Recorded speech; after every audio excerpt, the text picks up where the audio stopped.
Kindergarten से लेकर आज तक मैं और मेरी बचपन की दोस्त कभी 3 दिन से ज्यादा अलग नहीं रहे थे। लेकिन जैसे ही हमारे परिवारों ने हमारी सगाई की बात तय की, उसने पूरे 1 साल तक मुझसे दूरी बना ली। उसने मेरे सारे कॉन्टैक्ट्स ब्लॉक कर दिए। उसकी कंपनी के सिक्योरिटी गार्ड तक कहने लगे, फालतू लोग और गुचेन अंदर नहीं जा सकते। मैं बस उसकी नजर के सामने आ जाऊं, वो तुरंत मुड़कर चली जाती थी। आखिर में उसके दोस्त भी ये सब देखकर परेशान हो गए और मुझे चुपके से लियो रुयान से मिलने ले गए। जब मैं वहां पहुंचा तो कमरे के दरवाजे की दरार से लियो रुयान की ठंडी आवाज का सुनाई दी। इशारा करते ही दौड़कर आने वाला पालतू कुत्ता। न उसमें कोई काबिलियत है न कोई पर्सनैलिटी। उसके साथ सगाई होने से तो मुझे खुद अपनी वैल्यू गिरती हुई लगती है। मैंने दरवाजे का हैंडल पकड़ा हुआ था, लेकिन दरवाजा आगे नहीं खोला। मेरे पीछे खड़ी जाओ शुए ने जल्दी से मेरे कान ढक दिए। छोटे, दीदी लियू की बातों पर ध्यान मत दो। उसने ज्यादा पी रखी है, बिना सोचे समझे कुछ भी बोल रही है। मैं अभी जाकर उसे सुनाती हूँ। इतना कहकर वह अंदर जाने ही वाली थी कि मैंने उसका बाजू पकड़कर सिर हिला दिया। इतने सालों से मैं बस यही जानना चाहता था कि आखिर लियू रोयान मेरी सगाई से इतनी नफरत क्यों करती है। यहाँ तक कि बात पूरे हाई सोसाइटी सर्कल में फैल गई थी और सबको पता चल गया था। मैंने उसे लगभग 17 साल तक दीदी कहकर बुलाया, लेकिन वो मेरी सगी बहन तो थी नहीं। एक दिन उसे शादी तो करनी ही थी, फिर वो शादी मुझसे क्यों नहीं हो सकती थी। और अब जाकर मुझे जवाब मिल गया। ना तो मैं कम काबिल था, ना ही मैं कम अच्छा दिखता था। असल बात बस इतनी थी कि उसने मुझे कभी बराबरी से देखा ही नहीं। उसकी नजर में मैं सिर्फ एक छोटा सा पालतू था, जिससे वह मन बहलाती थी, वक्त काटती थी, या फिर बस अपने पास सजावट की तरह रखती थी। झाओ शुए मुझे दिलासा देते हुए लगातार बड़बड़ा रही थी। सु यूं और बाकी लोग भी ना, कुछ भी उल्टा सीधा बोलते रहते हैं, किसी पर भरोसा ही नहीं। मैंने गहरी सांस ली। अब ठीक हूँ। झाओ दीदी, क्या आप मुझे घर छोड़ देंगी? मैं अब उससे मिलने नहीं जाना चाहता। ठीक है। हम दोनों अभी मुड़कर प्राइवेट रूम से बाहर जाने ही वाले थे कि तभी अंदर से दरवाजा खुल गया। हम एक पल के लिए ठिठक गए और दरवाजा खोलने वाली सुयू से आमने सामने हो गए। सुयू को अभी तक पूरी बात पता नहीं थी। उसने सीधे मेरा हाथ पकड़ लिया और मुझे अंदर खींचते हुए बोली, ये पार्टी तो वैसे भी इसलिए रखी गई थी ताकि सब मिलकर लियू रुयान और तुम्हारे बीच सुलह करवा सके। सुयू मुझे खींचकर लियू रुयान के सामने बैठा देती है। फिर लियू रुयान से कहती है, लियू दीदी, अगर आपको अपने परिवार के खिलाफ जाना भी है तो कम से कम शियाओ चेन के साथ ऐसा मत कीजिए। हम सब उसे बचपन से जानते हैं। आप दोनों आराम से बात कीजिए, वरना आपकी ये कड़वी बातें और अंदर का नरम दिल कहीं बड़ा गलतफहमी ना पैदा कर दे। जब से मैं कमरे में आया था, लियो रोयान ने एक बार भी सिर नहीं उठाया, लेकिन जिस तरह वह गिलास पकड़े हुई थी, उससे साफ दिख रहा था कि वह खुद को रोक रही है। जाओ जुए ने इशारे से सुयू को सिर हिलाकर कुछ समझाया। इससे पहले कि जाओ जुए मुझे उठाकर बाहर ले जाती, लियू रुयन आखिर बोल पड़ी, गुचेन, तुम मेरी बात क्यों नहीं मानते? मैंने पहले ही कहा था ना, जब तक मेरे दादाजी और मम्मी पापा अपना फैसला नहीं बदलते, तब तक हमें नहीं मिलना चाहिए। फिर तुम इतने जिद्दी क्यों हो? मैंने सिर झुका लिया। समझ नहीं आया क्या कहूँ। पूरे प्राइवेट रूम में अजीब सी खामोशी छा गई। पिछली बार लियू रोयान इतनी गुस्सा तब हुई थी जब उसकी एक सीनियर, जिससे उसके अच्छे रिश्ते थे, ने मुझे प्रपोज कर दिया था। जाओ जुए ने हल्की सी सांस भरी, फिर कमरे में मौजूद बाकी लड़कियों को बाहर जाने का इशारा किया ताकि मैं और लियू रुयान अकेले बात कर सकें। लियू रुयान ने चिढ़कर एक घूंट शराब पी ली। छोटे चेन, क्या तुम्हारे अंदर जरा भी सेल्फ रिस्पेक्ट नहीं है? मुझे तुम में बिल्कुल भी दिलचस्पी नहीं है। मैंने तुम्हें कभी एक मर्द की तरह देखा ही नहीं। मेरे पीछे घूमने में जो समय बर्बाद करते हो, उससे अच्छा खुद को बेहतर बनाओ। पूरे दिन बस औरतों के आसपास मंडराते रहते हो। क्या तुम्हें शर्म नहीं आती? भविष्य में जब मैं पूरी कंपनी संभालूंगी तो मुझे अक्सर बिजनेस ट्रिप और मीटिंग्स के लिए बाहर जाना पड़ेगा। क्या हर जगह तुम्हें भी अपने साथ लेकर घूमूं? मुझे ऐसा लगा जैसे पूरा शरीर बर्फीले समंदर में डूब गया हो। सारा बदन ठंडा पड़ गया और मुझ में जवाब देने की भी ताकत नहीं बची। इतने सालों से वो मुझे ऐसे देखती थी। इसलिए अच्छे से रहो और मुझसे थोड़ा दूर रहो। शायद दादाजी भी अब यह रिश्ता छोड़ने वाले हैं। मैं समझ गया। अब आगे से मैं झाओ शुए और बाकी लोगों से तुम्हें ढूंढने की जिद नहीं करूंगा। अब परेशान नहीं करूंगा। बचपन से लेकर अब तक की सारी यादें मेरे दिमाग में किसी फिल्म की तरह घूमने लगी। पहले मैं इन्हें अपनी सबसे कीमती यादें समझता था, लेकिन अब ये सब कितना मजाक जैसा लग रहा था। मैंने हमेशा नजरअंदाज किया कि हाई स्कूल के बाद से ही लियू रुयान मेरे प्रति धीरे धीरे चिढ़ने लगी थी। उसका मेरे कपड़ों और मेरे तौर तरीकों को बिना छिपाए नापसंद करना। यहाँ तक कि जब उसे पता चला कि सीनियर दीदी ने मुझे प्रपोज किया है, तो उसने अनजाने में कह दिया था, अरे इसे भी कोई पसंद कर सकता है। मैंने सिर उठाकर गंभीरता से उसकी तरफ देखा। रुयान दीदी, बचपन में आपने मेरी जान बचाई थी, उसके लिए मैं हमेशा आपका शुक्रगुजार रहूंगा। अब मैं समझ गया हूँ, आगे से मैं आपको कभी परेशान नहीं करूंगा। इतना कहकर मैं उठ गया और बिना पीछे मुड़े वहां से चला आया। वापस विला पहुंचकर मैंने लाइट जलाई। पूरा घर पहले जैसा ही था। माँ पापा सालों से ज्यादातर बाहर ही रहते थे और दादाजी तो पहाड़ों में जाकर शांत जिंदगी बिता रहे थे। लियो रुयान की माँ ने बताया था कि मेरे जन्म के बाद घर में सिर्फ एक आया मेरी देखभाल करती थी। जब मैं 3 साल का था, एक दिन आया सब्जी खरीदने बाहर गई और दरवाजा बंद करना भूल गई। मैं भागते हुए बाहर निकल गया और सड़क के बीचों बीच गिर पड़ा। उसी समय आंगन में खेल रही लियू रुयान ने मेरे रोने की आवाज सुनी और मुझे अपने घर ले आई। उसके बाद लगभग 10-15 साल तक मैं हमेशा लियू रुयान के पीछे पीछे बड़ा हुआ। मैंने उसी के साथ एक ही प्राइमरी स्कूल, मिडिल स्कूल, यहाँ तक कि यूनिवर्सिटी में भी पढ़ाई की। जब मेरे चुपचाप और अकेले स्वभाव की वजह से लोग मुझे परेशान करते थे, तब लियू रुयान ही मेरे लिए खड़ी होती थी। उसी ने मुझे सिखाया कि खुद को कैसे बचाना है। अगर हिसाब लगाऊं तो मेरी जिंदगी में लियू रुयान ने मेरे तथाकथित माता पिता से भी ज्यादा समय बिताया था। मैं उस पर इतना ज्यादा निर्भर हो चुका था कि जब उसने मुझसे दूरी बनानी शुरू की तो मैं घबराकर उसे हर जगह ढूंढने लगा। ऐसा लग रहा था जैसे मेरी पूरी दुनिया अचानक खाली हो गई हो। एक साल लंबा नहीं होता, लेकिन यह साल पिछले कई सालों से भी ज्यादा मुश्किल था। मैं कंप्यूटर के सामने बैठा एक्सचेंज स्टूडेंट प्रोग्राम के अप्रूवल मेल को खाली नजरों से देख रहा था। मनोवैज्ञानिक ने कहा था कि मुझे अपना माहौल बदलना चाहिए, कुछ नए शौक अपनाने चाहिए ताकि ध्यान दूसरी तरफ जा सके। पहले सोचा था कि इस बारे में ल्यूरुयान को बता दूं, लेकिन फिर खुद पर ही हंसी आ गई। वो तो कब से चाहती थी कि मैं उससे जितना दूर रहूं उतना अच्छा। जाते समय मैंने सिर्फ मम्मी पापा को एक मैसेज भेजा। वैसे भी उन्हें शायद कोई खास फर्क नहीं पड़ता। विदेश पहुंचने के बाद बड़ी मुश्किलों से सारे कागजी काम और किराए का घर संभाला, लेकिन जितना मुश्किल मैंने सोचा था उतना नहीं निकला। कॉलेज शुरू होने से पहले मैं आसपास के कई शहरों में घूमने और नई चीजें देखने चला गया। मनोवैज्ञानिक सही कह रहा था। घर से बाहर निकलने और नई जगह देखने से इंसान की सोच बदलने लगती है, आदतें भी बदल जाती हैं। 3 बार चोरी होने और ना जाने कितनी बार परेशान किए जाने के बाद मैंने फाइटिंग सीखने का फैसला किया। अब मेरे लिए कोई खड़ा होने वाला नहीं था, मुझे खुद को बचाना सीखना था। विदेश में कॉलेज शुरू हुए 2 महीने हो चुके थे, तभी अचानक मुझे जो शू का फोन आया।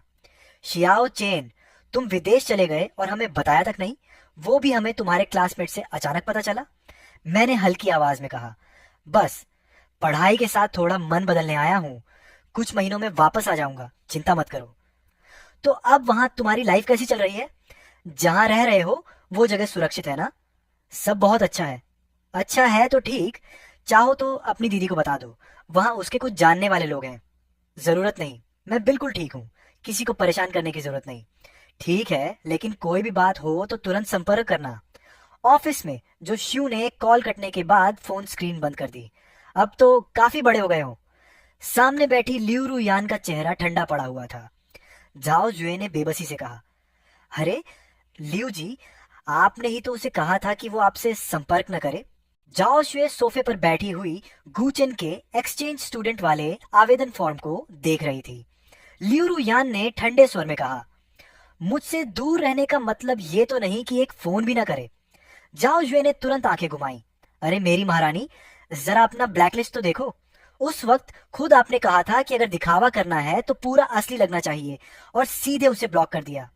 अब बताओ वो तुमसे कैसे संपर्क करता? अगर मेरी जगह होता तो मैं भी तुम्हें इग्नोर करती। जाओ जुए ल्यूरू यान की बचपन की दोस्त थी। उसने गूचेन को भी बचपन से बड़ा होते देखा था, इसलिए गुजिया के हालात के बारे में भी काफी कुछ जानती थी। बचपन से ही उसे न पिता का प्यार मिला न माँ का। वह वैसे भी कम बोलने वाला इंसान था, लेकिन ना जाने क्यों सिर्फ लियूरू यान के पीछे ही घूमता रहता था। और दूसरी तरफ लियूरू यान के मन में उसके लिए कभी वैसा प्रेम नहीं था। अब जब लड़का सच में दूर चला गया था तो वही ल्यूरुयान बाहर से सख्त बनने की कोशिश कर रही थी, जबकि अंदर ही अंदर उसे उसकी चिंता खाई जा रही थी। जो करना है करो, जितना ड्रामा करना है करो। जाओ जुए के जाने के बाद ल्यूरुयान ने थके हुए अंदाज में अपनी कनपटियां दबाई। उसके सीने में एक अजीब सी बेचैनी अटक गई थी। न निगली जा रही थी, न बाहर निकल रही थी। ये एहसास उस दिन से भी ज्यादा परेशान कर रहा था जब उसने गू चेन के स्टूडियो में अपनी ही अनगिनत पोर्ट्रेट पेंटिंग्स देखी थी। दोनों परिवारों के दादाओं ने मिलकर उस पर दबाव डाला कि वह गूचेन के साथ सगाई कर ले, लेकिन शाओचेन अभी सिर्फ थर्ड ईयर में था, कभी प्यार तक नहीं किया था। ऐसा बच्चा आखिर क्या समझता। लियूरू यान फोन की स्क्रीन स्क्रॉल करती रही। कुछ देर हिचकिचाने के बाद उसने दी दी अश्न वाले कॉन्टैक्ट को ब्लैकलिस्ट से बाहर निकाला। फिर इंटरकॉम पर सेक्रेटरी जी को अंदर बुलाया। सेक्रेटरी जी के होंठों पर एक पल के लिए संतोष भरी मुस्कान आई, लेकिन उसने तुरंत उसे छिपा लिया। लगता है मेरी बताई हुई सख्त रवैये वाली शिक्षा काम कर रही है।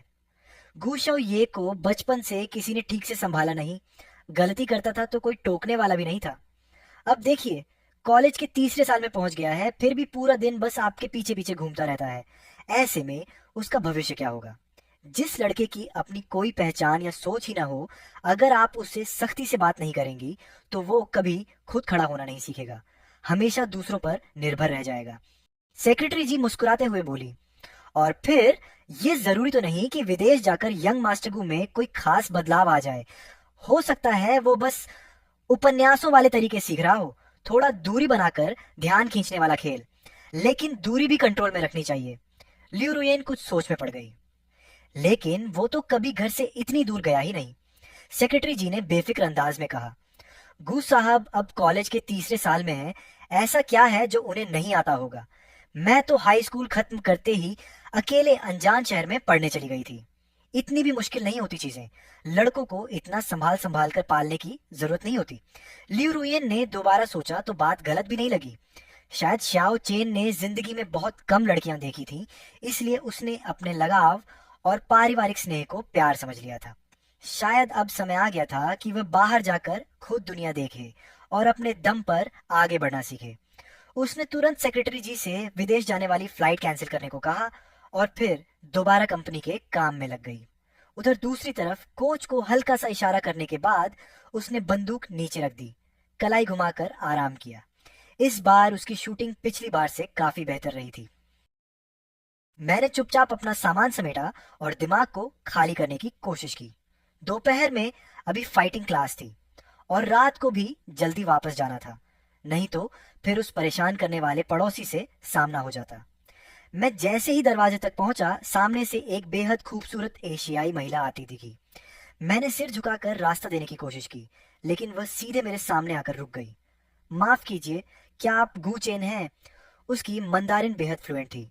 जी हाँ, लेकिन आप? मैंने हैरानी से सिर उठाकर पूछा। उस महिला के पूरे व्यक्तित्व में एक अलग ही आत्मविश्वास और ठहराव था। सबसे खास बात, उसकी आंखें गहरे नीले रंग की थी। वो मेरा नाम बाई निंगबिंग है, मैं लियू रुयान की दोस्त हूँ। उसने मुझसे कहा कि तुम अकेले यहाँ पढ़ाई करने आए हो, इसलिए वह थोड़ा चिंतित है। उसने कहा कि मैं तुम्हारा ध्यान रखूं। वह हल्की मुस्कान के साथ आगे बोली, जिस अपार्टमेंट में तुम रह रहे हो वहां की सुरक्षा ज्यादा अच्छी नहीं है।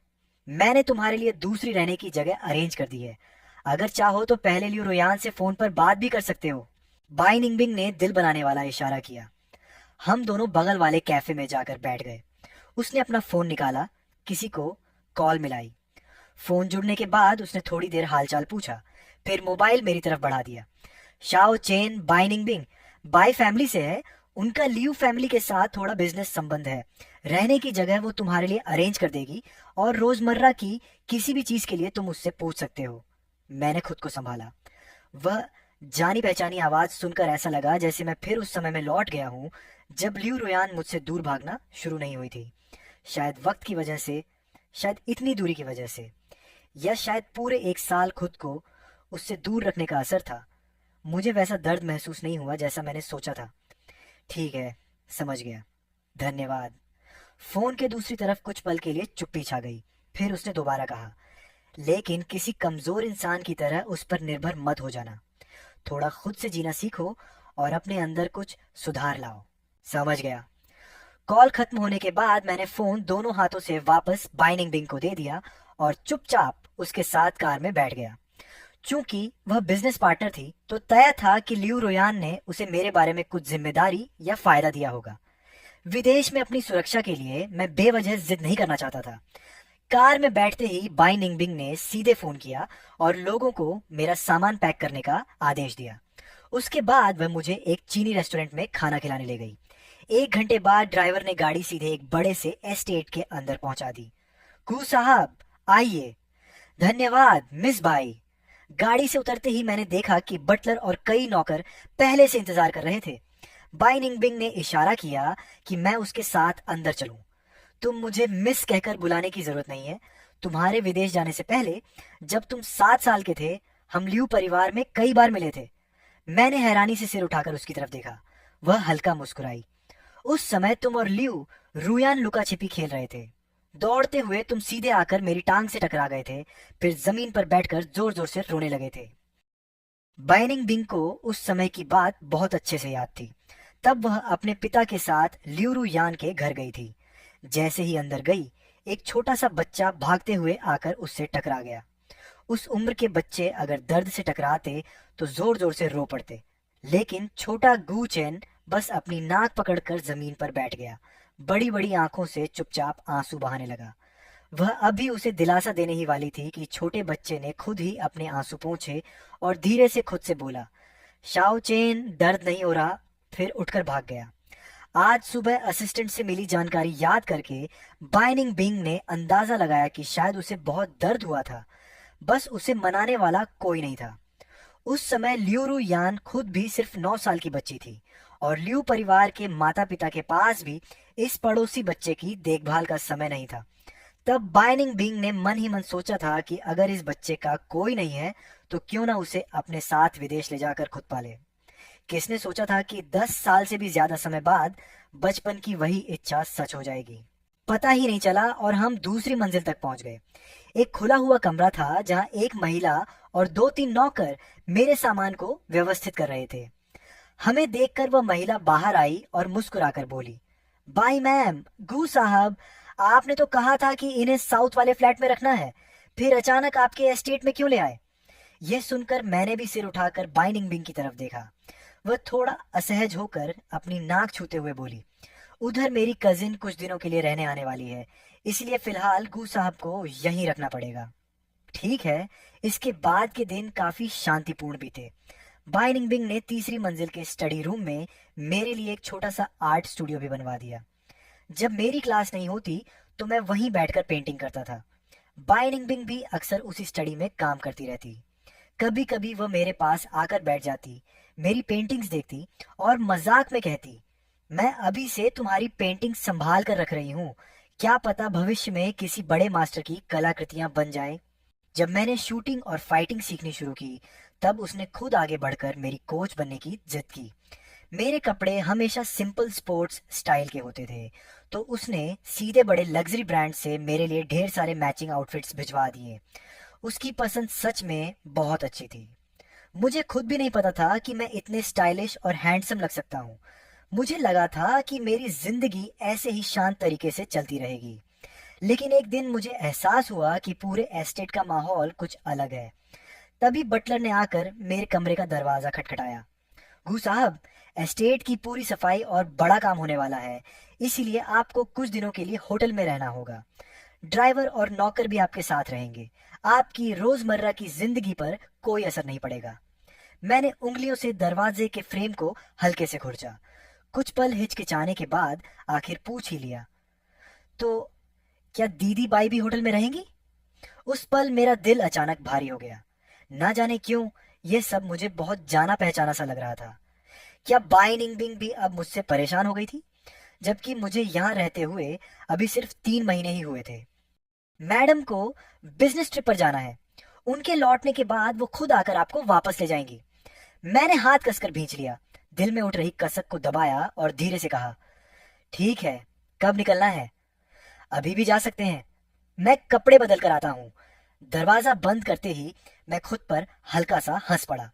कुछ नया तो था नहीं, ये पहली बार थोड़ी था। इन 3 महीनों में बाय निंगबिंग के साथ बिताए समय को याद करते हुए कई बार मुझे लगता था जैसे मुझे अपने जैसा कोई इंसान मिल गया हो। उसकी कुछ आदतन हरकतें, छोटी छोटी ऑब्सेसिव आदतें और मेरे कहे हर शब्द को जिस तरह वो समझता था। लेकिन छोड़ो, शायद सच में उसे कोई जरूरी काम होगा। मैं बैकपैक लेकर नीचे उतरा। पूरे मेंशन में अब लगभग सारे नौकर जा चुके थे, सिर्फ बटलर और ड्राइवर बाहर मेरा इंतजार कर रहे थे। अचानक मेरे दिमाग में अजीब सा ख्याल आया, कहीं बाय बिंग दिवालिया तो नहीं हो गया। मैं खुद ही अपनी सोच पर हंस पड़ा, लेकिन हंसते हंसते पानी गलत जगह अटक गया और खांसी छूट गई। मैंने बटलर को हाथ से इशारा किया और तुरंत मुड़कर किचन में पानी लेने भाग गया। अब तक भी मुझे इस हवेली की पूरी तरह आदत नहीं हुई थी। जगह इतनी भी बड़ी नहीं थी, लेकिन छोटी भी नहीं। पानी पीकर लौटते समय मैं एक आधा खुला कमरा पार कर रहा था, तभी अंदर से कांच टूटने की हल्की आवाज आई। मैं ठिठक गया। अभी तो कहा गया था कि सब लोग जा चुके हैं, तो फिर अंदर कौन है? क्या बायजू बिंग ने कोई पालतू जानवर रखा है या फिर कोई इंसान? जिज्ञासा सच में मुसीबत बुला लेती है। मैं वापस रसोई में गया, वहां से एक चाकू उठा लाया और फिर उस आधे खुले दरवाजे को धीरे से धक्का देकर खोला। दरवाजे के पीछे नीचे जाती सीढ़ियां थीं। ये बेसमेंट है क्या? सीढ़ियों के किनारे लगी लाइटें जल रही थीं और दीवारों पर खूबसूरत भित्ति चित्र बने हुए थे। मैंने एक हाथ में मोबाइल और दूसरे में चाकू पकड़ा, फिर धीरे धीरे नीचे उतरने लगा। नीचे जाकर एक और दरवाजा दिखाई दिया।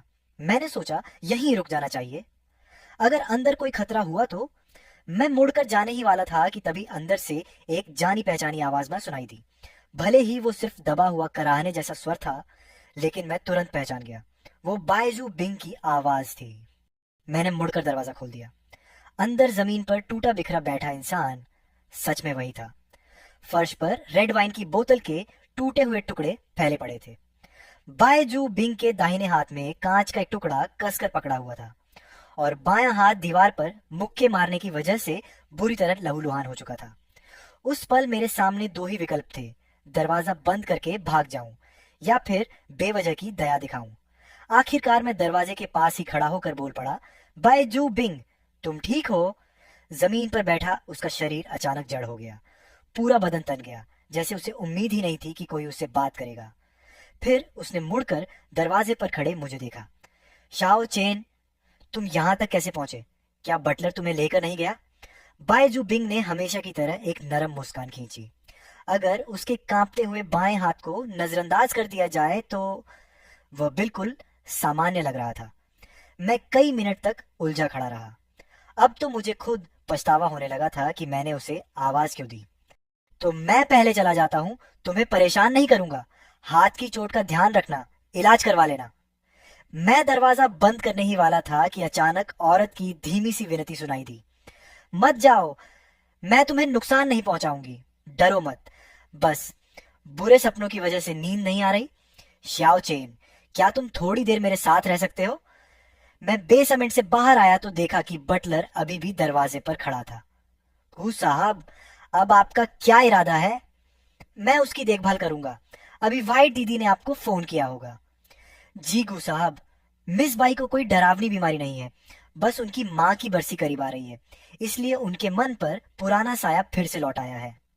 मैं मेडिकल बॉक्स लेकर दोबारा बेसमेंट में गया, उसे सहारा देकर बिस्तर पर बैठाया और उसके घावों पर पट्टी बांधने लगा। तुम पूछोगे नहीं? पूछूंगा नहीं, लेकिन अगर तुम कहना चाहो तो मैं सुन सकता हूँ। कुछ नहीं। ठीक है। उसके बाद 3 दिन तक सब कुछ ऐसे चलता रहा जैसे कुछ हुआ ही ना हो, लेकिन मेरे और बाई निंगबिंग के बीच एक हल्का सा अनकहा एहसास पैदा हो गया था। शाओ चेन, क्या तुम मेरी एक मदद कर सकते हो? बाई निंगबिंग मेरे पास बैठी थी, होठों पर हल्की मुस्कान ली। बिल्कुल कर सकता हूँ। बाई निंगबिंग ने भौहें उठाई। मैंने अभी ये तो बताया ही नहीं कि कैसी मदद। बाई दीदी जैसी हैसियत और दौलत वाले इंसान को मैं कोई चीज दिलाने में मदद नहीं कर सकता। मेरे ज्यादा सोशल कॉन्टैक्ट्स भी नहीं है, इसलिए किसी से मिलवाने वाली बात भी नहीं हो सकती। तो फिर बस मैं खुद ही थोड़ा काम का हूँ। या तो पेंटिंग बनवानी होगी या फिर आपको किसी मौके पर मेरे साथ जाना होगा। मैंने कंधे उचकाए। ज्यादा संभावना यही थी कि वह चाहती थी मैं उसके मेल पार्टनर की तरह किसी इवेंट में साथ चलूं। काफी स्मार्ट हो, वह मुस्कुराई। मैं तुम्हें अपनी मौसी मैडम ग्वार्दी के डिनर पार्टी में इनवाइट करना चाहती हूँ। मेरी मौसी को हमेशा मुझे अपने जान पहचान वाले रईस घरानों के लड़कों से मिलवाने का बड़ा शौक था। हर बार उनके हाथों से बचकर निकलना मेरे लिए काफी मुश्किल हो जाता था। पहले मेरे आसपास कोई ऐसा पुरुष नहीं था जिससे मेरी खास नजदीकी हो, लेकिन अब तुम आ गए हो तो बिल्कुल सही मौका मिल गया। मैंने बिना झिझक तुरंत हामी भर दी।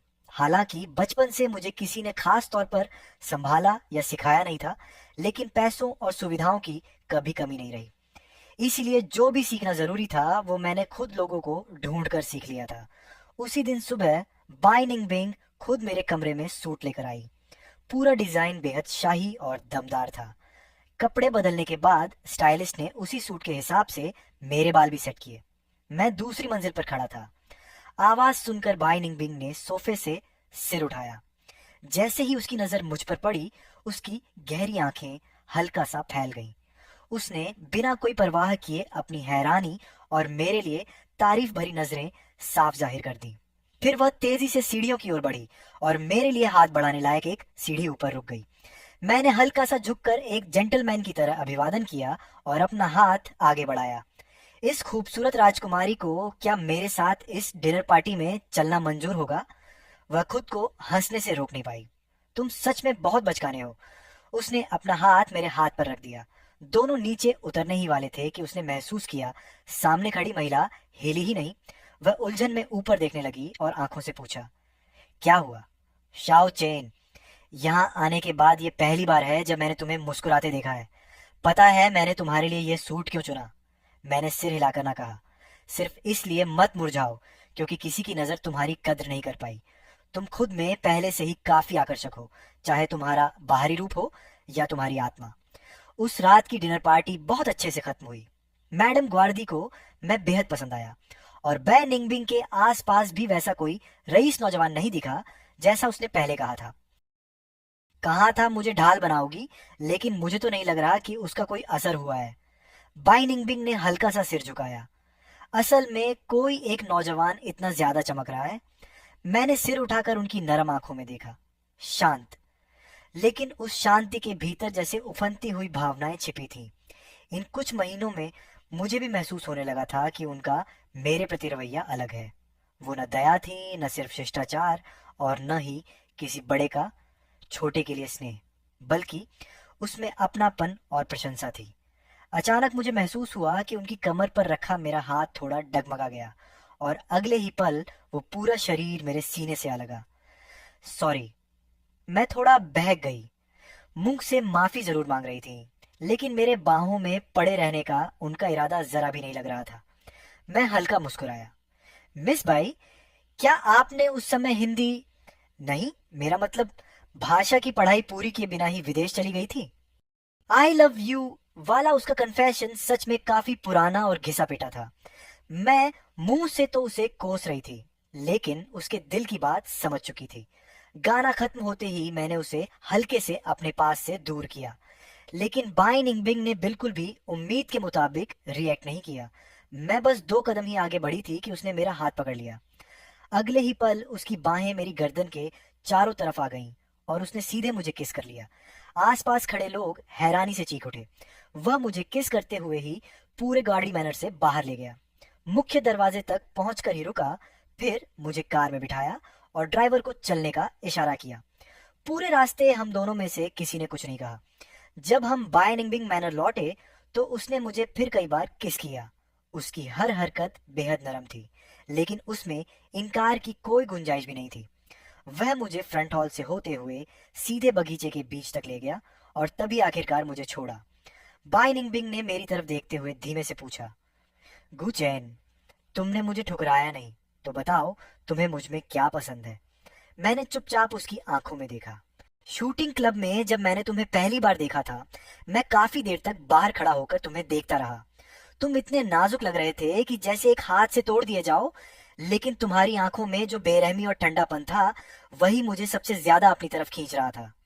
मैंने उसका हाथ झटक दिया जो मेरे चेहरे को छू रहा था। तुम्हारा ये जुनूनी एक्सप्रेशन सच में किसी साइको जैसा लगता है। तो क्या हुआ? मैंने सामने खड़ी उस औरत को देखा जो अब अपने असली नुकीले दांत दिखा चुकी थी। उस बेसमेंट में तुमने लगातार 3 दिन मेरा साथ दिया था। उसी वक्त मैंने सोचा था कितना अच्छा होता अगर तुम हमेशा मेरे पास रहते। बाइनिंग बिंग का हाथ धीरे से मेरे गाल पर आकर ठहर गया। फिर अनजाने में उसकी उंगलियां मेरी गर्दन तक सरक गईं। उसने हल्का सा दबाव डाला। ऐसा लग रहा था जैसे मेरी पूरी जिंदगी उसी के हाथ में हो।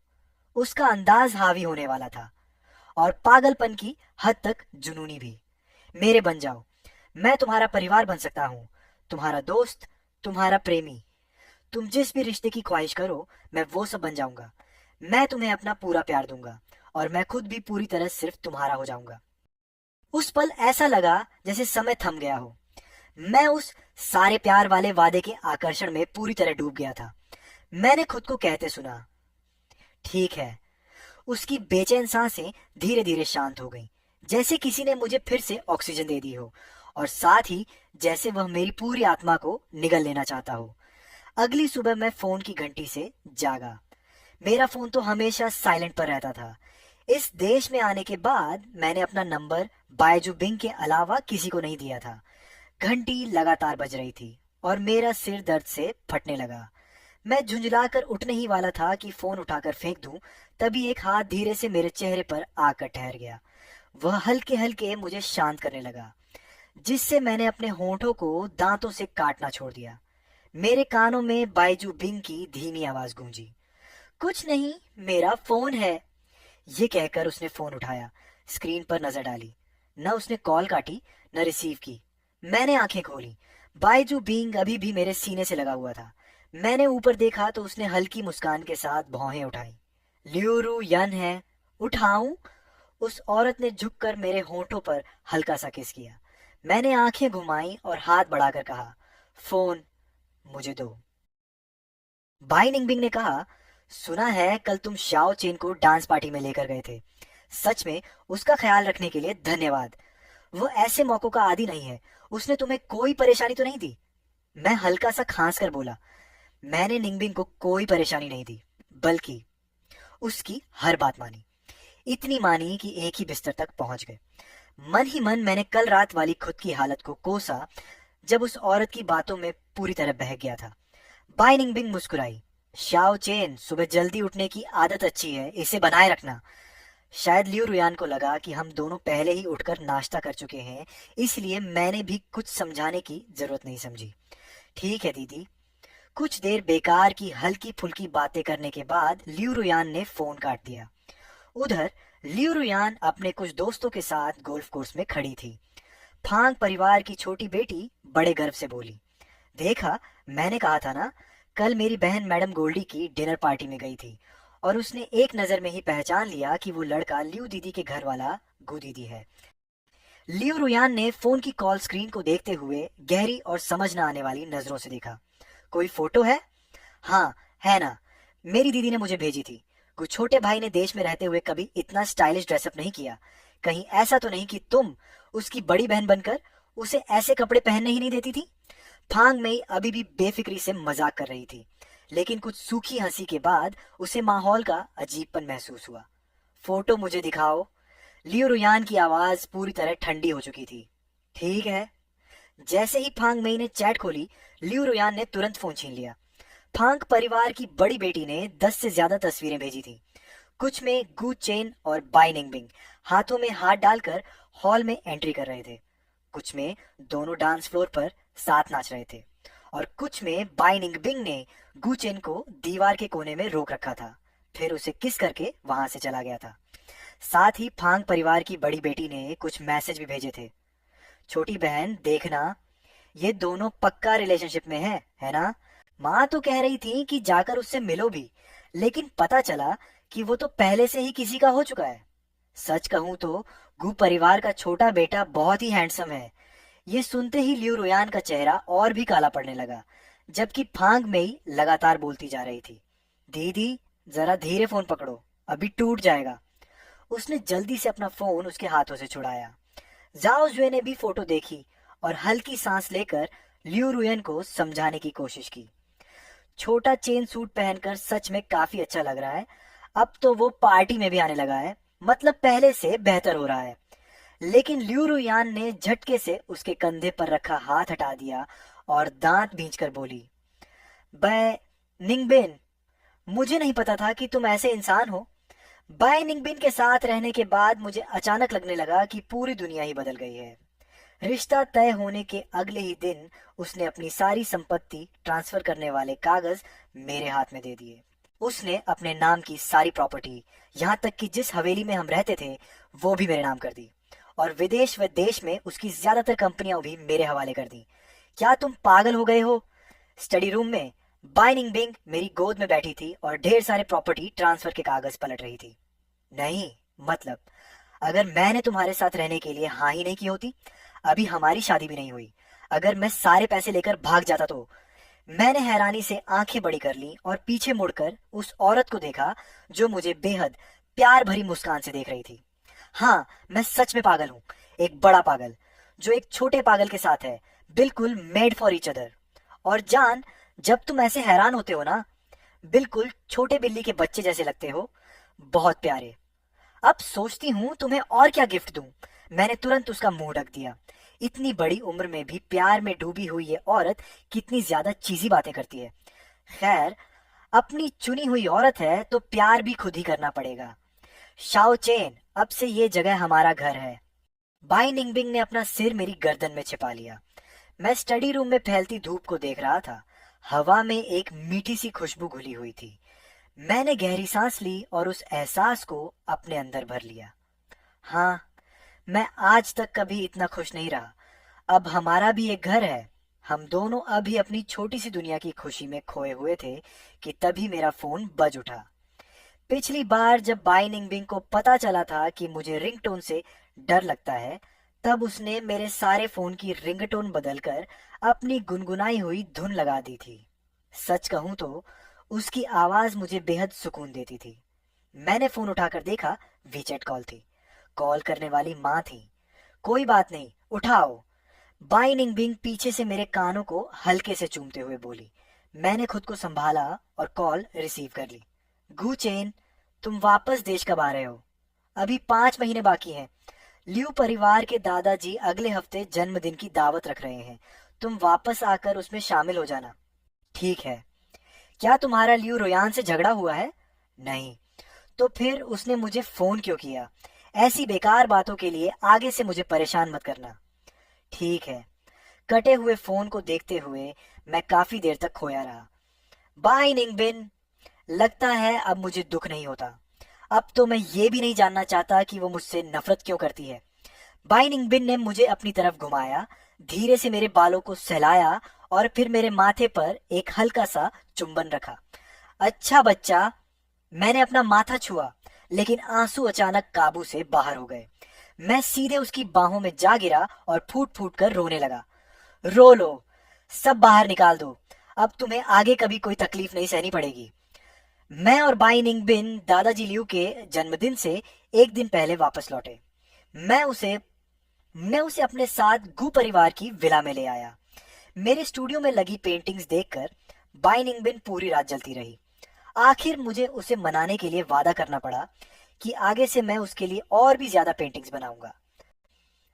जब बाई निंगबिन मेरा हाथ थामकर मुझे भोज हॉल में लेकर पहुंचा, तब तक वहां काफी लोग आ चुके थे। अभी तक लियू परिवार के लोग नहीं दिखे थे। बाई निंगबिन को तुरंत ही कुछ लोगों ने घेर लिया और उससे हालचाल करने लगे। मैं चुपके से उस भीड़ से निकलकर एक शांत कोने में चला गया और छोटा सा केक खाने लगा। घू साहब, मैंने सिर उठाया। सामने सफेद सूट पहने जी सचिव था, वही आदमी जिसे मैं सबसे ज्यादा नापसंद करता हूँ। जी सचिव ने जैसे मेरी आंखें घुमाने वाली नाराजगी को देखा ही ना हो और आकर मेरे पास बैठ गया। घू साहब तो वापस आ गए। मुझे लगा था कि तुम में थोड़ी इज्जत होगी और तुम रोयान के पीछे पड़ना छोड़ दोगे। जी सचिव ने वाइन का गिलास घुमाते हुए धीमे स्वर में मेरे प्रति अपनी नफरत जाहिर की। लड़कों में थोड़ा आत्मसम्मान होना चाहिए। कुत्ते की तरह लियू परिवार से चिपके मत रहो। तुम्हें पता भी है लियू की माँ तुमसे कितनी नफरत करती है। तुम जैसे माँ के होते हुए भी बिना परवरिश वाले लड़के से सगाई की बात सिर्फ गू के दादा की इज्जत रखने के लिए की गई थी। तुम ज्यादा से ज्यादा बस एक मस्खरे खिलौने जैसे हो। असल में लियू साहब के पास खड़े होने का हक सिर्फ मुझे है। अपनी ये चालाक सी शक्ल लेकर यहाँ मेरे सामने शरीफ बनने का नाटक मत करो। मानो या ना मानो, बस इस एक गिलास शराब से ही मैं तुम्हें यहाँ से बाहर निकलवा सकता हूँ। मैंने अपने हाथ में पकड़े छोटे केक की तरफ देखा। अब तो कुछ खाने का भी मन नहीं रहा था। जी सचिव जानता था कि मुझे गंभीर मानसिक समस्या है। पहले भी वह मीठी मीठी बातों में ताना मारकर मुझे भड़का चुका था। पहले लियू रोयान के दूर हो जाने से मुझे बहुत असुरक्षा महसूस होती थी, इसलिए उसकी हर उकसाने वाली बात कामयाब हो जाती थी। इस बार उसका असली चेहरा आखिर सामने आ ही गया। इतनी घिन आ रही थी कि मन कर रहा था उसे मार दूं, लेकिन मैं लियू दादाजी के जन्मदिन की पार्टी खराब नहीं कर सकता था।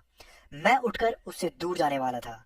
सोचा जैसे किसी कुत्ते के भौंकने को अनसुना कर दूं, लेकिन उसने अचानक मेरा हाथ पकड़ लिया। अरे!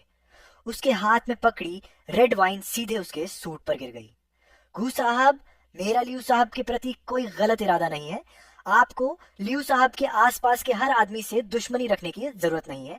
जी सचिव की आवाज अचानक ऊंची हो गई, जिससे हॉल में मौजूद ज्यादातर लोगों का ध्यान उधर चला गया। मुझे कुछ आभास हुआ तो मैं पीछे मुड़ा, और सच ही लियू रोयान अपने दादाजी को सहारा देकर कमरे से बाहर ला रही थी, और उनके पीछे लियू माँ भी थी। लियू रोयान ने भौहें सिकोड़ी और जी सचिव के सूट पर एक नजर डाली।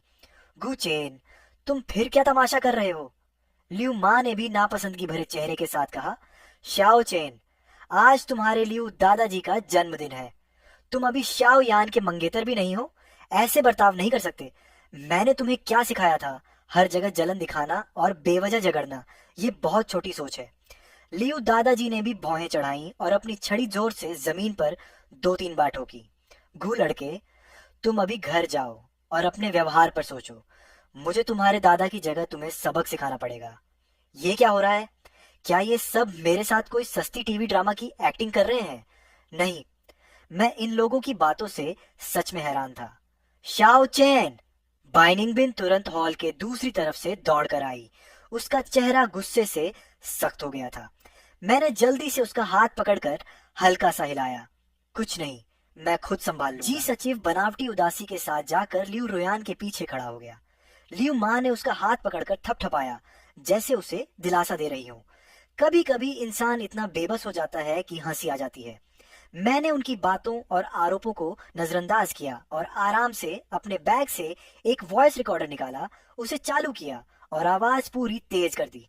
तुम्हें तो पता भी नहीं लियू माँ तुम्हें कितनी नफरत करती है। तुम जैसे माँ के होते हुए भी बिना परवरिश वाले आवारा लड़के।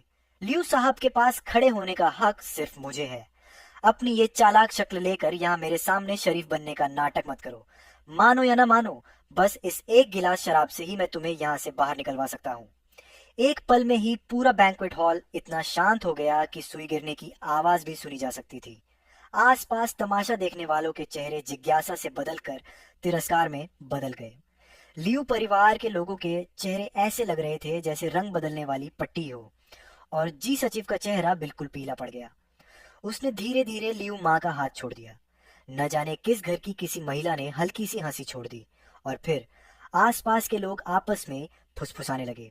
कौन कहता है कि लियू परिवार को परिवार के युवा मालिक को लाड़ प्यार करता है? इतनी कड़वी बातें, और वो भी खुलेआम तंग करना, सिर्फ इसलिए कि उसके माता पिता सालों से बाहर रहकर पुरातत्व और रिसर्च का काम कर रहे हैं। मैंने अपनी आदतन बनावटी मुस्कान ओढ़ ली, रिकॉर्डर बंद किया और हल्का सा मुस्कुरा दिया। आखिर मैं बचपन से ही तंग किया जाता रहा हूँ, इसलिए मेरी सतर्कता हमेशा पूरी रहती है। ओह हाँ, लियू दादाजी के जन्मदिन को रिकॉर्ड करने के लिए मैं खास तौर पर एक छोटा कैमरा भी लाया था। मैंने अपने सूट पर लगा ब्रोच उतारा और कहा, क्यों ना वीडियो भी देख लिया जाए। मैंने सिर थोड़ा तिरछा करके आंख झपकाई। लियू दादाजी ने गुस्से में छड़ी उठाई और लियू रुयान की टांग पर एक हल्का वार किया। गलत फहमी है, गलत फहमी। लियू रुयान, ये तुम किस तरह का सचिव लेकर आई हो? क्या ये मेरी जन्मदिन की पार्टी बिगाड़ने आया है? लियू माँ तुरंत आगे आई और मेरा हाथ पकड़ लिया। मेरी गलती है, मैं ही ज्यादा जल्दबाजी कर गई। मुझे डर था कि शाओ चेन बाहर जाकर कहीं गलत आदतें न सीख ले। बेटा, मैं तो तुम्हें बहुत पहले से ही अपने सगे बेटे जैसा मानती हूँ। मैंने बस औपचारिक तौर पर सिर हिलाया और बिना ध्यान खींचे अपना हाथ छुड़ा लिया। हाँ हाँ, ठीक है। आंटी, आपने अभी सगाई की बात कही थी। मैं और लियू रुयान दीदी तो बस भाई बहन जैसे हैं। हमने कभी इसके लिए हाँ नहीं कहा। आप यूं ही जोड़ी मत बना दीजिए। मैंने मासूमियत से आंखें झपकाईं, फिर उदास चेहरे वाली लियू रुयान की तरफ देखा। है ना रुयान दीदी, आपका ये ग्रीन टी सचिव तो बड़ा ही खतरनाक है। अगर मैं रिकॉर्डर न लाता तो आप सब मिलकर मुझे ही दोषी ठहरा देते। अभी सगाई भी नहीं हुई और इतनी चालें, ये तो बहुत छोटी सोच है। मैंने ताना मारते हुए ये सब कहा। सामने खड़े लोग चुप हो गए, कोई कुछ नहीं बोला। सीधे साधे इंसान का भी एक दिन सब्र टूट ही जाता है। मैंने हल्की सी ठंडी हंसी छोड़ी और मुड़कर उस महिला का हाथ पकड़ लिया जो मुझे प्यार भरी नजर से देख रही थी।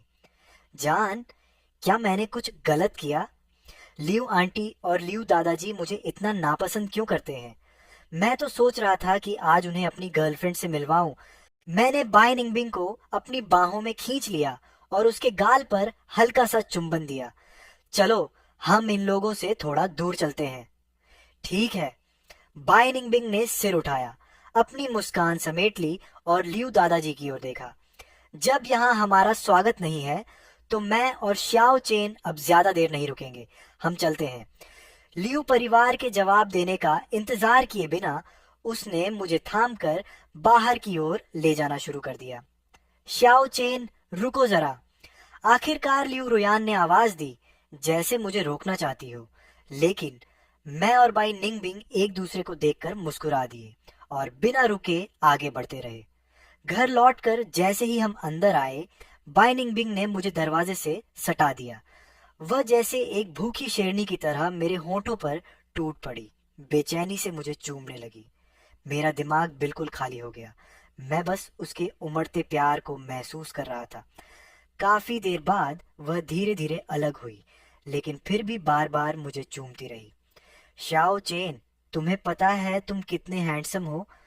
जब तुम गुस्से में किसी छोटे शरारती कुत्ते की तरह लगते हो, तब भी इतने आकर्षक कैसे लगते हो?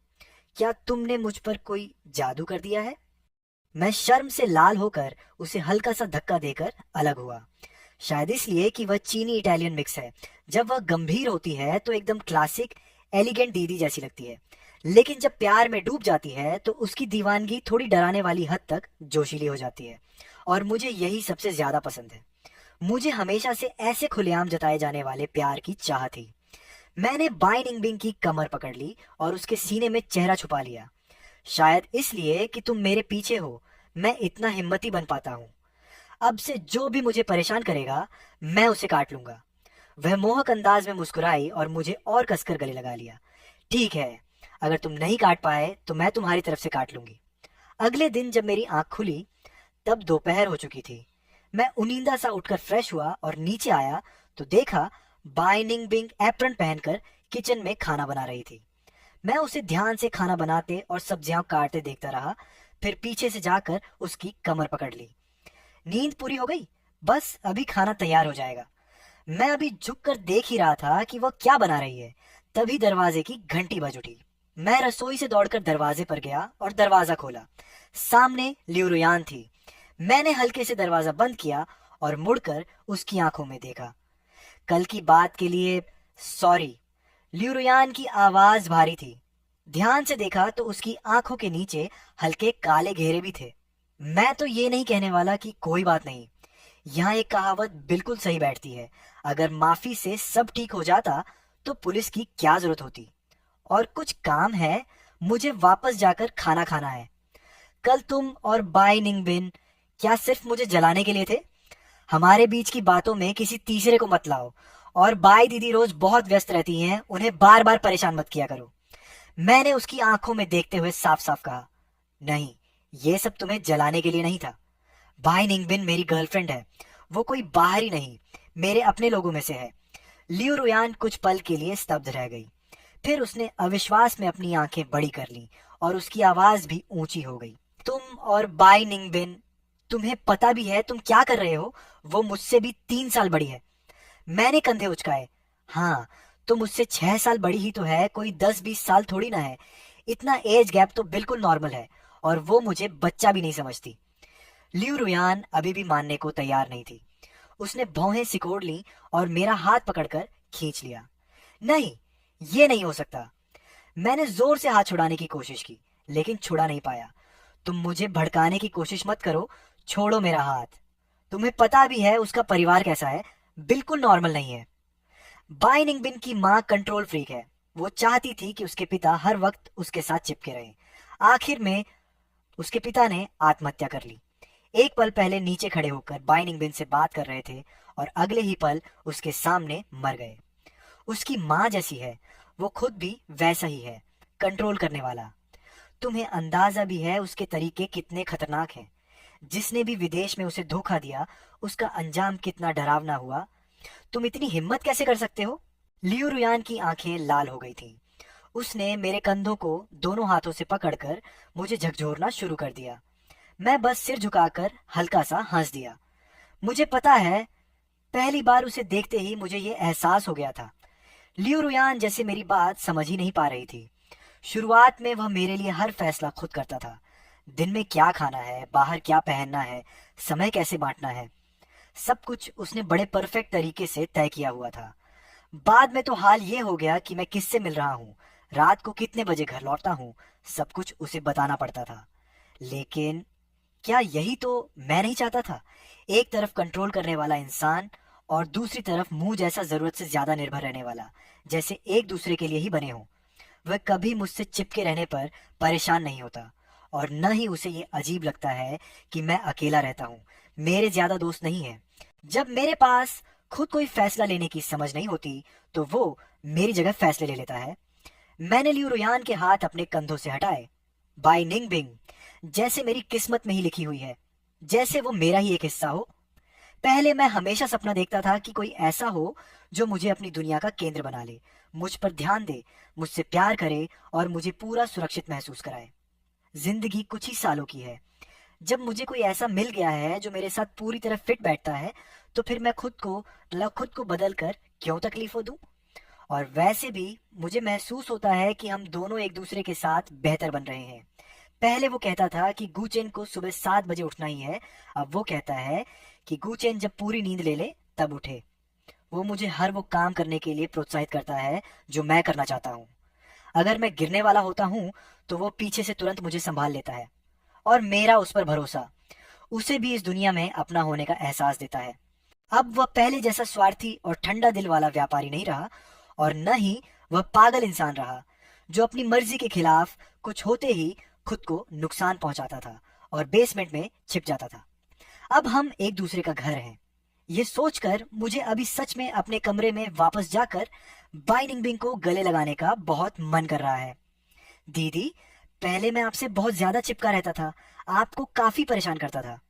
जब आप मुझे गलत समझती थी तो मुझे गुस्सा भी आता था और दुख भी होता था। लेकिन फिर भी मैं बचपन से आपकी देखभाल के लिए आपका आभारी हूँ। मैंने लियू रुयान को जाते हुए देखा और तुरंत दरवाजा खोल दिया। बाई निंगबिंग दरवाजे से 10 कदम से भी कम दूरी पर खड़ा था, सिर झुकाकर फोन देख रहा था। जैसे ही उसने मुझे दरवाजा खोलते देखा, वह तुरंत मुस्कुराने लगा और मैं भी मुस्कुराते हुए उस पर झपट पड़ा। शाओ चेन, तुम क्या बना रहे हो? इतनी अच्छी खुशबू क्या है? शिमला मिर्च के साथ मांस। महिला ने उसी समय मेरा हाथ थाम लिया और मुझे डाइनिंग रूम की तरफ ले गई। पिछली बार चेकअप में पता चला था कि तुम्हें खून की कमी, एनीमिया है, इसीलिए हमारे शाओ चेन को आयरन की जरूरत है। लेकिन मुझे शिमला मिर्च पसंद नहीं है। नहीं, कम से कम एक कौर तो खाओ। मैंने शिमला मिर्च को बहुत बारीक काटा है और अच्छे से नरम भी पकाया है। तुम इसे चावल में मिलाकर खाओगे तो पता भी नहीं चलेगा। तो फिर मैं थोड़ा सा खा लूंगा। शाबाश, अच्छा बच्चा। हम जल्दी से विदेश वापस नहीं गए। सोचा कि जब यहाँ आ ही गए हैं तो देश में अलग अलग जगह घूम लेते हैं। एक बार बार के प्राइवेट रूम में लियू दीदी, आप थोड़ा कम पिए, आपको तो लगभग शराब का जहर हो जाएगा। झाओ शुए ने झट से लियू रुयान के हाथ से बोतल छीन ली ताकि उसे होश में ला सके, जो नशे में डूबी हुई थी। क्यों? शाओ चेन अब अपनी दीदी को क्यों नहीं ढूंढता? काफी समय हो गया है। वह मुझसे चिपक कर फिल्म देखने, किताब पढ़ने या पेंटिंग करने के लिए नहीं कहता। उन मर्दों में से कोई भी शाओ चेन जितना हैंडसम या आज्ञाकारी नहीं है। हाँ, वही सेक्रेटरी जी। मैंने उसे पहले ही नौकरी से निकाल दिया है। उसने जानबूझकर हमारे बीच फूट डाली, जिससे हमारा शाओ चेन दुखी होकर विदेश चला गया। गुचेन, मुझे पछतावा हो रहा है। लियू रुयान ने दोनों हाथों से अपना चेहरा ढक लिया और आंसू उंगलियों के बीच से बहने लगे। झाओ, शुए ने झुंझलाकर एक सिगरेट जला ली। लियू रुयान की सबसे अच्छी दोस्त होने के नाते वह हमेशा से मानती थी कि लियू रुयान के मन में शाओ चिन के लिए सिर्फ भाई बहन जैसा रिश्ता नहीं था। लेकिन उस समय अगर वह यह बात साफ साफ भी कह देती तो भी लियू रुयान उस पर विश्वास नहीं करती।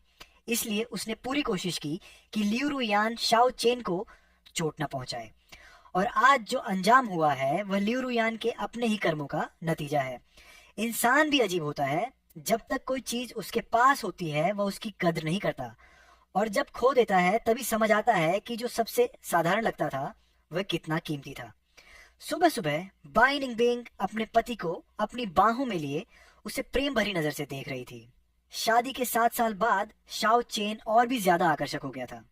उन्होंने साथ मिलकर नए नए क्षेत्रों में कदम रखा, एक ही यूनिवर्सिटी में पढ़ाई की, कॉलेज लाइफ का मजा लिया और एक खूबसूरत कैंपस लव स्टोरी जी। ग्रेजुएशन के बाद वे घूमने फिरने निकल पड़े, साथ ही समाज सेवा, चैरिटी भी की और अपनी यात्रा के अनुभवों को लिखकर संजोया। उन्होंने इस बार पूरे 3 महीने हवेली में आराम किया और अगले महीने अंटार्कटिका जाने का फैसला किया है। इस दौरान उन्हें बहुत सारी तैयारियां करनी है। वह इस सब में काफी आनंद ले रहा है। इतने सालों में शाओ चेन ने गु परिवार के पति पत्नी से पूरी तरह से संबंध तोड़ लिए हैं।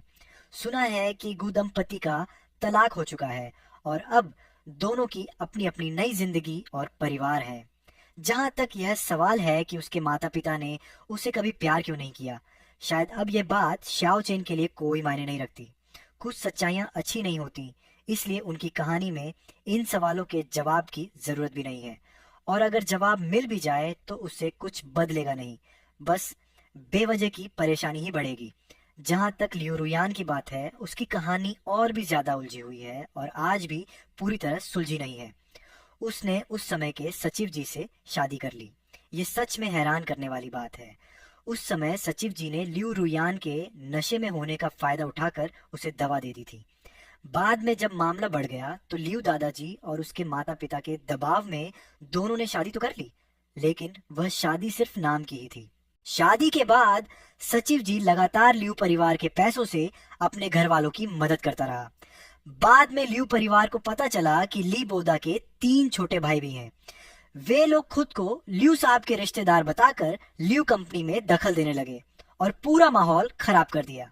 लेकिन तब तक लियू परिवार को चाहे जितना पछतावा हो, बहुत देर हो चुकी थी। सुना है कि अब तलाक की नौबत आ गई है। सचिव जी बहुत बड़ी रकम की मांग कर रहा है और